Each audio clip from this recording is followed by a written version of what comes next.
Hi guys and welcome to amabiker.com. And well, we are reviewing one of the most classic motorcycles in the Indian market. Well, actually across the globe. This is the Royal Enfield Classic 350 in its BS6 avatar, and it's the Stealth Black edition. It looks really good, and let's see what it's all about.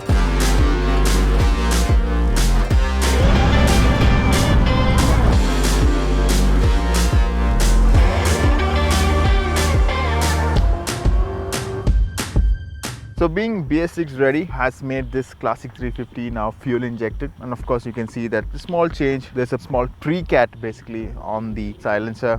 Basically it helps with the reduce the emissions. And now, well, this has got alloy wheels and tubeless tires, so that's a welcome addition. Well, some people, when I posted a couple of pictures on Instagram, some people were actually like, it still needs the spoke wheels for the classic look. But I personally think that in this edition, the Stealth Black edition, the black and red accents and the alloy wheels are all gel well together. Well, in terms of engine specs, it's not hugely different from its previous version. It produces 19.1 bhp and 28 Nm of torque, and it still produces the 28 Nm of torque at a low 4000 rpm. So the engine character pretty much remains the same. And being FI, I actually noticed that at lower rpms it's much more refined than before, but take it above 80, it sort of loses its steam, and it can do 100, 110. We did about 110, and I see some guys posting in Royal Enfield forums 120 on the Classic 350. Well, let's say it's not comfortable at those speeds. This is a cruiser, so this is all about cruising. So you shift fast around that 4000 rpm where you have the peak torque,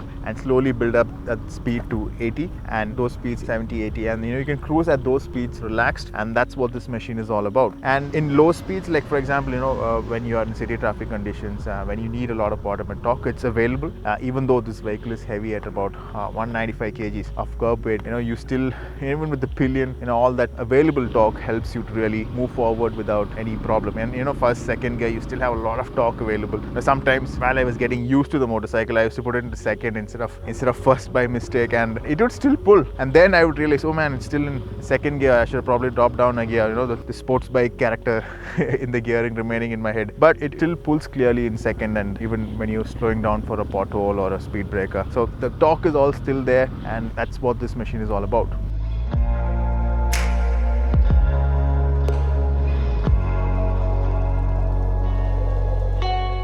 So yeah, while riding, the clutch is still a little bit harder than I would have liked, but it's pretty much similar to what it was before. And coming to riding it in city conditions, like I said, the torque is really helpful, and it's all about the cruising, right? You don't want to rev it hard. So in city conditions and highway conditions mixed, we got a mileage about 34, 35, which is pretty decent considering the capacity of this motorcycle. And now speaking about the thump, well, those of you who are worried that the BS6 version loses on a little bit of its thump, well, no, actually it still sounds pretty much the same. And that the Classic 350 car, the proper thump is still there, and if you're really rolling on the throttle at lower RPMs and you're slowly rolling on the throttles, you can really feel the thump, and it feels really good, and you can just go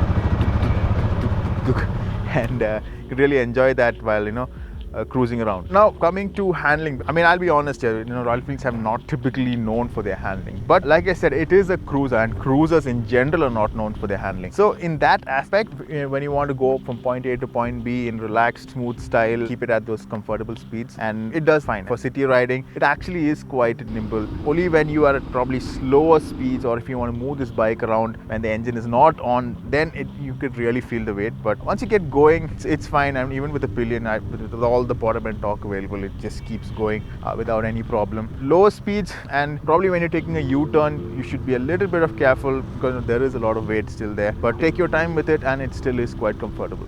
Well, coming to the suspension, the front is actually decently soft, and if you are a single rider, the whole setup is actually pretty comfortable. But if you have a pillion, the rear, typical cruiser style, the rear shock is not that soft, and it does not have a huge amount of travel. So if you're taking it a little bit of off-road, it can handle a little bit of off-road, but not too much. But with the pillion might be a little bit more uncomfortable, due to the lack of travel. But for most conditions, for road use, it is quite comfortable, and for a single rider, it's extremely comfortable. And you're sitting upright, feeling the thump, right? And you're just cruising along, and it's got a relaxed riding stance, very upright, feeling the wind in your chest, and you're just cruising along, so no stress at all. Probably this pillion seat could have been a little bit more bigger, because you can see just a small block over here, but otherwise all good in that department. Always the first to look on the bright side and get blinded by the sun.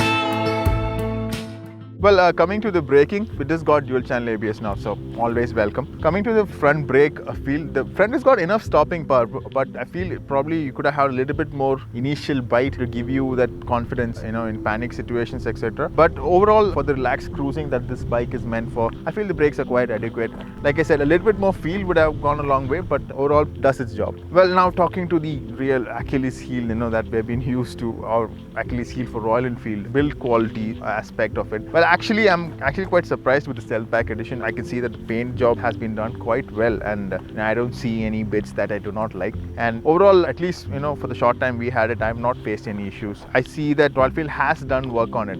There has been a little bit more attention to detail that has been paid, keeping and putting things together well. Long term, I do not know it yet, but at least as of now, it looks pretty good. So like I said, the Stealth Black edition of the Royal Enfield Classic 350 looks absolutely stunning. And for a person who wants a relaxed ride, who's not worried about sudden accelerations and top end speeds, and who just want to enjoy the ride and just cruise along, I think Royal Enfield Classic 350 still makes a good case. Of course, it is a little bit heavy, but I feel heavy is something you can get used to, and there are bikes which are heavier in the market, right? And then overall, let's hope that they have worked on the long duration build quality of it. But at least as of now, I think it's much better built than before. And if you want a similar motorcycle that that's just easy riding, and and you can really enjoy and feel the whole Royal Enfield heritage with you while you're riding, well, then the Classic 350 is all about that. And it is a relaxed rider. And I mean, even though the first few days I had it, I was getting used to the riding it in a different way than riding fast and aggressive. Once I got used to that sort of riding style, I sort of got into the groove, and I'm like, yeah,